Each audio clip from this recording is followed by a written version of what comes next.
Hello friends, फिर से बहुत बहुत स्वागत है आप सभी का हमारे इस चैनल मेजर टारगेट पे।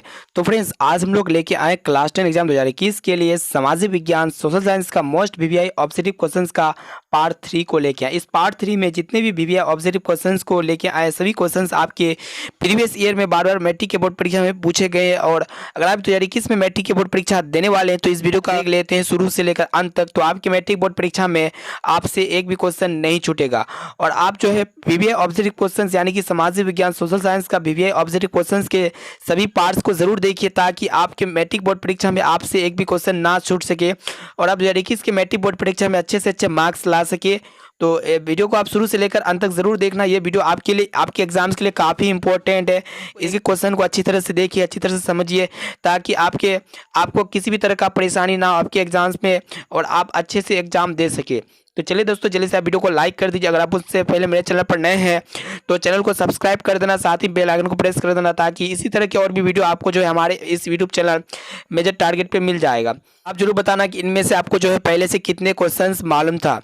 तो आइए देखिए, पहला जो प्रश्न है हमारा कि देश के बांधों को किसने भारत का मंदिर कहा था। ये भी मोस्ट इंपॉर्टेंट है। तो देखिए, आपको बता दें कि भारत का जो पहला प्रधानमंत्री था आपका पंडित जवाहरलाल नेहरू, यानी कि इसको हम लोग कहते हैं पंडित नेहरू ने जो है बहुउद्देशीय नदी घाटी परियोजनाओं को आधुनिक भारत का मंदिर कहा था। तो इसका बिल्कुल राइट आंसर हो जाएगा आपका option number D, Pandit Nehru.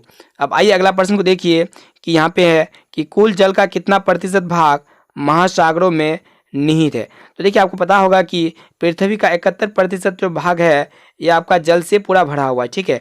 और इसमें महासागर का योगदान सबसे अधिक है और पृथ्वी के कुल जल भंडार 97% जो है जल महासागरों में निहित है। इसको अप्रोक्स में कहा जाए तो आपका 96.6% हो जाएगा, यानी कि 96.6% महासागरों में निहित है। ऑप्शन नंबर सी इसका बिल्कुल राइट आंसर है।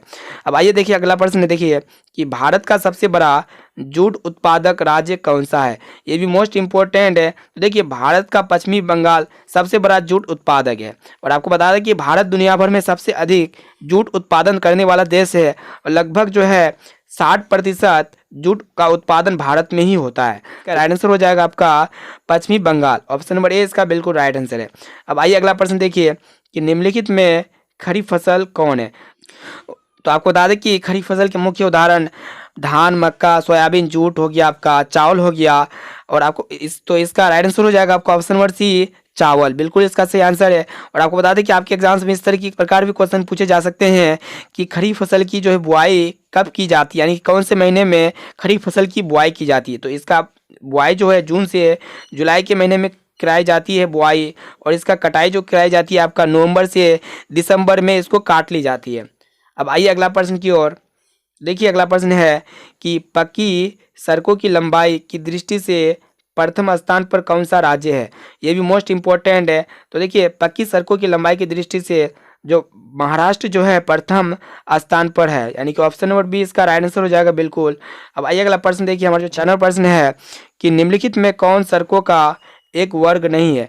तो देखिए, यहाँ पे ऑप्शन ए में आपका है पूरब पश्चिमी गलियारा जो है एक जो है सड़कों का एक वर्ग यानी कि एक समूह में नहीं आती। ऑप्शन नंबर ए इसका बिल्कुल राइट आंसर है। अब आइए अगला प्रश्न देखिए, ये भी मोस्ट इंपॉर्टेंट है। देखिए कि पूर्व मध्य रेलवे का मुख्यालय कहाँ है, यानी कि ईस्ट सेंट्रल रेलवे जोन जो है इसका हेडक्वार्टर्स लोकेशन जो है कहाँ पे है। तो देखिए, आपको बता दें कि हाजीपुर में इसका हेडक्वार्टर्स लोकेशन है। और आपको आपके एग्जाम्स में इस तरह प्रश्न पूछे जा सकते हैं कि पूर्व मध्य रेलवे का जो मुख्यालय का स्थापना हुआ था वो आपका 1 अप्रैल 2003 में हुआ था। तो इसको अच्छी तरह से याद रखिए कि पूर्व मध्य रेलवे का जो मुख्यालय का स्थापना हुआ था आपका 1 अप्रैल 2003 के ईस्वी में हुआ था। अब आइए अगला प्रश्न देखिए, ये भी मोस्ट इंपॉर्टेंट है। देखिए आपका कि बिहार की सीमा से रेलगाड़ी की कुल लंबाई कितनी है। तो देखिए, रेलगाड़ी की कुल लंबाई बिहार में वर्ष 2001 के सर्वे के अनुसार 6283 है, यानी कि ऑप्शन नंबर ए इसका बिल्कुल राइट आंसर हो जाएगा। अब आइए अगला प्रश्न देखिए, ये भी मोस्ट इंपॉर्टेंट है। देखिए, लोकतंत्र जनता द्वारा तथा जनता के लिए शासन है, यह कथन है। तो देखिए, अब्राहम लिंकन जो है इस प्रकार परिभाषित किया कि लोकतंत्र जनता द्वारा तथा जनता के लिए शासन है। तो इसलिए इसका बिल्कुल राइट आंसर हो जाएगा ऑप्शन नंबर बी। अब आइए अगला प्रश्न को देखिए। देखिए, यहाँ पे बताए गए हैं कि देखिए कि विश्व सर्वेक्षण के आधार पर भारतवर्ष में मतदाताओं की संख्या लगभग कितना है? तो देखिए जब भी विश्व सर्वेक्षण हुआ था तो वहाँ पे लगभग मतदाताओं की संख्या तो था लगभग आपका 90 करोड़ वोटर ड्यूरिंग हुआ था, यानी कि ऑप्शन नंबर ए इसका बिल्कुल राइट आंसर हो जाएगा। अब आइए अगला प्रश्न को देखिए। अगला प्रश्न मोस्ट इंपॉर्टेंट है। देखिए कि किसी व्यवस्था के फैसले में व्यक्तिगत लोकतंत्र के परिणामों के संदर्भ में सही कथन कौन सा है? तो देखिए ऑप्शन ए में आपका दिया हुआ है गरीब देशों के आर्थिक विकास के लिए तानाशाही चाहिए। ऑप्शन बी में आपका दिया हुआ है लोकतंत्र अपने नागरिकों के बीच आर्थिकता समाप्त करने में पूर्ण स्वरूपेण असमर्थ है। और ऑप्शन सी में देखिए कि लोकतंत्र विविधताओं में सामंजस्य लाने में सक्षम है। और ऑप्शन डी में देखिए कि लोकतंत्र में किसी तरह के टकराव की संभावना नहीं रहती है। तो इसका बिल्कुल राइट आंसर हो जाएगा आपका ऑप्शन नंबर सी, लोकतंत्र विविधताओं में सामंजस्य लाने में सक्षम है। अब आइए अगला प्रश्न को देखिए। अगला प्रश्न मोस्ट इंपॉर्टेंट है। देखिए यहाँ पे कि बिहार में पंचायती राज संस्था है। तो देखिए आपको बता दें कि ग्राम सभा पंचायत राज्य की मूल संस्था है और ग्राम सभा ग्राम स्तर की 3 मूल संस्थाओं में से एक है, यानी कि इसको हम लोग कहते हैं 3 स्तरीय संस्था। ऑप्शन नंबर सी इसका बिल्कुल राइट आंसर हो जाएगा। अब आइए अगला प्रश्न देखिए। 13 नंबर मोस्ट इंपॉर्टेंट है कि बिहार में संपूर्ण क्रांति का नेतृत्व निम्नलिखित में से किसने किया? यह भी काफी इंपॉर्टेंट है। तो देखिए आपको बता दें कि जयप्रकाश नारायण भारतीय स्वतंत्रता सेनानी और राजनेता थे। तो इसका बिल्कुल राइट आंसर हो जाएगा आपका Jayaprakash Narayan. Option number D इसका बिल्कुल राइट आंसर है। अब आइए अगला प्रश्न को देखिए कि भारत में 1977 में हुए आम चुनाव में किस पार्टी को बहुमत मिला? तो देखिए ये भी काफ़ी इंपॉर्टेंट है। देखिए आपको बता दें कि देश के छठे आम चुनाव को जो 1977 में जनता पार्टी को बहुमत मिला, यानी कि 1977 में किसको बहुमत मिला था? जनता पार्टी को। तो इसका बिल्कुल राइट आंसर हो जाएगा ऑप्शन नंबर बी, जनता पार्टी को। अब आइए अगला प्रश्न देखिए। अगला प्रश्न भी काफ़ी इंपॉर्टेंट। निम्नलिखित में कौन भारतीय किसान यूनियन के नेता थे, जिसको हम लोग शॉर्ट में कहते हैं BKU? तो BKU यानी कि भारतीय किसान यूनियन के नेता कौन थे? देखिए ऑप्शन नंबर ए में आपका दिया हुआ है मोरारजी देसाई। ऑप्शन बी में आपका दिया हुआ जयप्रकाश नारायण। और ऑप्शन सी में आपका दिया हुआ महेंद्र सिंह टिकैत। और ऑप्शन डी में है चौधरी चरण सिंह। तो इसका बिल्कुल राइट आंसर हो जाएगा महेंद्र सिंह टिकैत, जो भारतीय किसान यूनियन के नेता थे। और आपको बता दें कि महेंद्र सिंह टिकैत जो था आपका एक फार्मर लीडर था यूपी का, ठीक है। ऑप्शन नंबर सी इसका बिल्कुल राइट आंसर हो जाएगा महेंद्र सिंह टिकैत। अब आइए अगला प्रश्न देखिए। अगला प्रश्न भी आपके एग्जाम्स के लिए मोस्ट इंपॉर्टेंट है। देखिए कि ताड़ी विरोधी आंदोलन निम्नलिखित में से किस प्रांत में शुरू किया गया? तो देखिए काफ़ी इंपॉर्टेंट है, इसको भी अच्छी तरह से आप याद रखिए। तो देखिए आपको बता दें कि 1992 में आंध्र प्रदेश के नेल्लोर जिले से शुरू हुआ था ये ताड़ी विरोधी आंदोलन। और ताड़ी विरोधी आंदोलन जो है पूरे राज्य में बड़ी तेजी से फैल गया था। तो इसका बिल्कुल राइट आंसर हो जाएगा आपका Andhra Pradesh, option number C. और आपके एग्जाम्स में इस तरह भी पूछे जा सकते हैं प्रश्न जो है कि ताड़ी विरोधी आंदोलन जो है कब हुआ था, कब शुरू हुआ था? तो 1992 ईस्वी में हुआ था। और कौन से जिला में हुआ था? आपका नेल्लोर जिला में शुरू हुआ था। तो ऑप्शन नंबर सी इसका राइट आंसर हो जाएगा आंध्र प्रदेश। अब आइए अगला प्रश्न देखिए। अगला प्रश्न भी मोस्ट इंपॉर्टेंट है। देखिए सत्ता में भागीदारी की आवश्यकता कहाँ पड़ती है? तो देखिए ये भी काफ़ी इंपॉर्टेंट, इसको अच्छी तरह से याद रखिए। तो देखिए सत्ता में जो भागीदारी की आवश्यकता कहाँ पे पड़ती है, वो आपका क्षेत्र, भाषा और जाति के आधार पर बटे समाज में पड़ती है, यानी कि ऑप्शन नंबर ए इसका बिल्कुल राइट आंसर हो जाएगा क्षेत्र, भाषा और जाति के आधार पर बटे समाज में। अब आइए अगला प्रश्न को देखिए। अगला प्रश्न मोस्ट इंपॉर्टेंट है। देखिए कि भारतीय संविधान के अनुच्छेद 19 में देश के सभी नागरिकों को कौन सा मूल अधिकार दिया गया? तो देखिए भारतीय संविधान जो है अनुच्छेद 19 यानी कि आर्टिकल 19 में जो देश के सभी नागरिकों को कौन सा संविधान दिया गया था? तो आपको बता दें कि अनुच्छेद 19 में सभी नागरिकों को अभिव्यक्ति की स्वतंत्रता का अधिकार दिया गया। तो इसका राइट आंसर हो जाएगा बिल्कुल ऑप्शन नंबर ए, इसका राइट आंसर हो जाएगा स्वतंत्रता का अधिकार। तो आर्टिकल 19 में किसका स्वतंत्रता का अधिकार दिया गया था? ठीक है, ऑप्शन नंबर ए इसका राइट आंसर हो जाएगा स्वतंत्रता का अधिकार। अब आइए अगला प्रश्न देखिए कि टीपू सुल्तान शासक थे, ये भी मोस्ट इंपॉर्टेंट, इसको अच्छी तरह से याद रखिए। तो देखिए टीपू सुल्तान जो शासक थे वो कहाँ के थे? वो आपका मैसूर के थे। ऑप्शन नंबर ए इसका राइट आंसर हो जाएगा बिल्कुल। अब आइए अगला प्रश्न को देखिए। अगला प्रश्न भी मोस्ट इंपॉर्टेंट है। देखिए ये प्रश्न कि जालियांवाला बाग का हत्याकांड जो हुआ था आपका कब हुआ था? तो देखिए जालियांवाला बाग का हत्याकांड जो हुआ था आपका 13 अप्रैल 1919 ईस्वी में हुआ था, यानी कि ऑप्शन नंबर ए इसका बिल्कुल राइट आंसर है 13 अप्रैल 1919 ईस्वी।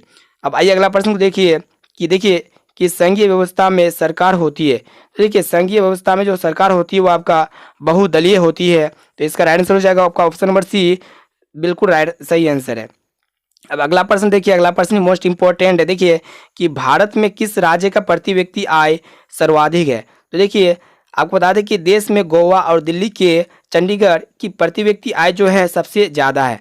देखिए देश में अगर कहा जाए तो गोवा की सबसे ज़्यादा प्रति व्यक्ति आय है और दिल्ली के बाद आता है आपका चंडीगढ़ का प्रति व्यक्ति आय सबसे आगे है। तो इसका ऑप्शन नंबर बिल्कुल बी राइट आंसर हो जाएगा, चंडीगढ़। अब आइए अगला प्रश्न देखिए कि देखिए यहाँ पे कि बिहार के किस जिला का प्रति व्यक्ति आय सर्वाधिक है। तो यहाँ पे आपको बिहार के पूछा गया है। तो देखिए पटना जो है राज्य में राजधानी पटना की प्रति व्यक्ति आय सर्वाधिक है और वहीं पे कहा जाए तो सबसे कम किसका रहेगा, आपका शिवहर का रहेगा। यानी कि ऑप्शन नंबर ए इसका राइट आंसर हो जाएगा, पटना। ठीक है, अब आइए अगला प्रश्न की ओर। देखिए यहाँ पे कि क्या बोला गया है कि उपभोक्ता द्वारा शिकायत करने के लिए आवेदन शुल्क कितना लगता है। ये भी मोस्ट इंपॉर्टेंट है। तो देखिए आपको बता दें कि शिकायत के साथ जब भी शुल्क की राशि होता है तो 1 लाख पर 100 रुपये होता है। ठीक है, यानी कि 1 लाख पर कितना रुपया होता है, 100 रुपये होता है। 1 लाख पे 100 रुपया। और यहाँ पे आपको बता दें कि 5 लाख रुपये पे 200 रुपया होता है और 10 लाख रुपये पर आपको रहता है 400 रुपया। अगर 10 लाख रुपया रहेगा तो इसमें रहता है 400 रुपया। और आपको बता दें कि 20 लाख की धनराशि पर 500 रुपये की जमा की जाती है। तो यहाँ पे आपको बता दें कि यहाँ पे अगर ऑप्शन नंबर ए में 50 रुपया जो कि यहाँ पे तो है ये नहीं है, और ऑप्शन नंबर बी में भी 70 रुपया है नहीं है, और ऑप्शन नंबर सी में है 10 रुपया। तो यहाँ पे स्टार्ट का कितना से शुरू हुआ है आपका 100 रुपया, 200 रुपया, 400 रुपया और 500 रुपया। तो इसका बिल्कुल राइट आंसर हो जाएगा आपका ऑप्शन नंबर डी, इनमें से कोई नहीं। अब आइए अगला प्रश्न देखिए, अगला प्रश्न मोस्ट इंपॉर्टेंट है। देखिए सन 2008 से 2009 के अनुसार भारत की औसत प्रति व्यक्ति आय कितना था। तो देखिए जब सर्वे हुआ था 2008 से 2009 के अनुसार भारत की औसत प्रति व्यक्ति आय जो था वो आपका 25,494 रुपया था। यानी कि ऑप्शन नंबर बी इसका राइट आंसर हो जाएगा, 25,494 रुपया। अब आइए अगला प्रश्न देखिए, अगला प्रश्न भी आपके एग्जाम्स के लिए मोस्ट इंपॉर्टेंट है। देखिए कि वित्तीय संस्थाओं के प्रकार होते हैं, यानी कि वित्तीय संस्थाओं के कितने प्रकार होते हैं। तो देखिए ऑप्शन ए में आपका दिया हुआ है 5, और ऑप्शन बी में आपका दिया हुआ है 4, और ऑप्शन सी में दिया हुआ है 3, और ऑप्शन डी में दिया हुआ है 2। तो 2 प्रकार के होते वित्तीय संस्था। ऑप्शन नंबर डी इसका राइट आंसर हो जाएगा 2। अब आइए अगला प्रश्न देखिए, अगला प्रश्न मोस्ट इंपॉर्टेंट है। देश के संगठित बैंकिंग प्रणाली के प्रकार होते हैं। देखिए इसका प्रकार जो होता है आपका प्रकार का होता है, यानी कि ऑप्शन नंबर सी इसका बिल्कुल राइट आंसर हो जाएगा, 2 प्रकार। अब आइए अगला प्रश्न को देखिए, अगला प्रश्न मोस्ट इंपॉर्टेंट है। देखिए यहाँ पे कि बिहार का कौन सा क्षेत्र जो है बाढ़ग्रस्त क्षेत्र है। तो देखिए बाढ़ग्रस्त क्षेत्र जो है आपका उत्तरी बिहार है, यानी कि ऑप्शन नंबर डी इसका बिल्कुल राइट आंसर हो जाएगा, उत्तरी बिहार। अब आइए अगला प्रश्न को देखिए, अगला प्रश्न मोस्ट इंपॉर्टेंट है। देखिए यहाँ पे कि निम्नलिखित में से किस नदी को बिहार का शोक कहा जाता है। देखिए कौन सा नदी जो है बिहार का शोक कहा जाता है, तो आपका कोसी नदी को बिहार का शोक कहा जाता है, इसलिए इसका बिल्कुल राइट आंसर हो जाएगा आपका कोसी।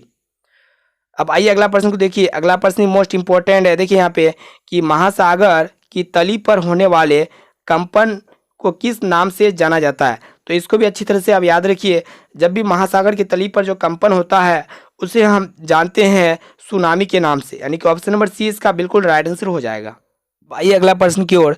तो देखिए अगला प्रश्न जो है 31वें प्रश्न को देखिए कि मानव शरीर में आग से जलने की स्थिति में जले हुए स्थान पर क्या प्राथमिक उपचार करना चाहिए। तो देखिए जब भी मानव शरीर में आग लगता है तो उसके जलने में जो पोजीशन होता है उस जले हुए स्थिति स्थान पर जो है क्या प्राथमिक उपचार करना आवश्यक होता है। देखिए यहाँ पे कि सबसे पहला ऑप्शन में दिया हुआ है ठंडे पानी डालना, ऑप्शन बी में आपका दिया हुआ है गर्म पानी डालना, और ऑप्शन सी में आपका दिया हुआ है अस्पताल पहुंचाना, और ऑप्शन डी में है इनमें से कोई नहीं। देखिए जब भी मानव शरीर में आग लगेगा और इसमें जो जला हुआ स्थिति पोजीशन होता है तो उसमें सबसे बेस्ट उपचार क्या होता है। तो सबसे बेस्ट उपचार जो होता है आपका अस्पताल पहुंचाना होता है, यानी कि ऑप्शन नंबर सी इसका बिल्कुल राइट आंसर हो जाएगा। अब आइए अगला प्रश्न देखिए, अगला प्रश्न भी बहुत ही इंपॉर्टेंट है। 32वें प्रश्न को देखिए कि भारत में वित्तीय वर्ष होता है। तो देखिए भारत में वित्तीय वर्ष जो होता है वो आपका कब होता है। देखिए आपको ऑप्शन ए में दिया हुआ है 1 जनवरी से 31 दिसंबर तक, और ऑप्शन बी में दिया हुआ है 1 जुलाई से 30 जून तक, और ऑप्शन सी में आपका दिया हुआ है 1 अप्रैल से 31 मार्च तक। तो इसका बिल्कुल राइट आंसर हो जाएगा आपका ऑप्शन नंबर सी, यानी कि 1 अप्रैल से 31 मार्च तक इसका बिल्कुल राइट आंसर हो जाएगा। ठीक है, अब आइए अगला प्रश्न की ओर। तो देखिए अगला प्रश्न जो हमारा है, देखिए 33वें प्रश्न को कि वृहद क्षेत्र में जल की उपस्थिति के कारण ही पृथ्वी को कहते हैं।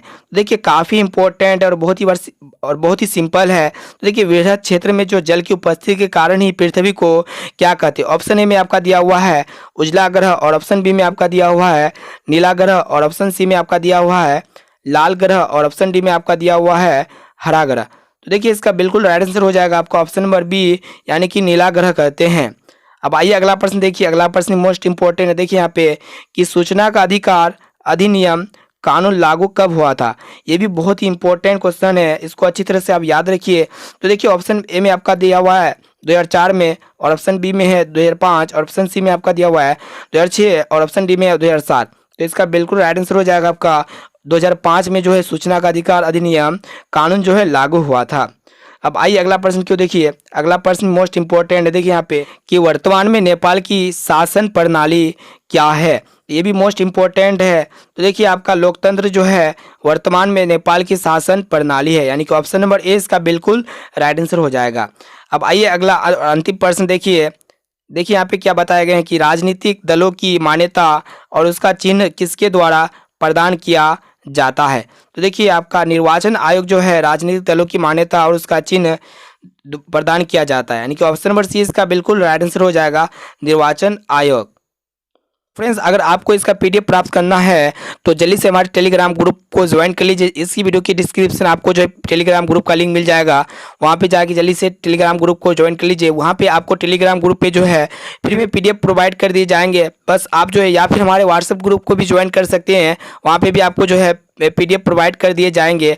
और इस वीडियो को जितना से जितना हो सके हर जगह फैला दीजिए, ताकि सभी स्टूडेंट्स अच्छे से अच्छे तैयारी में परीक्षा में तैयारी कर सके और अच्छे से अच्छे मार्क्स ला सके। तो दोस्तों फिर मिलते हैं जल्द ही अगले वीडियो पे।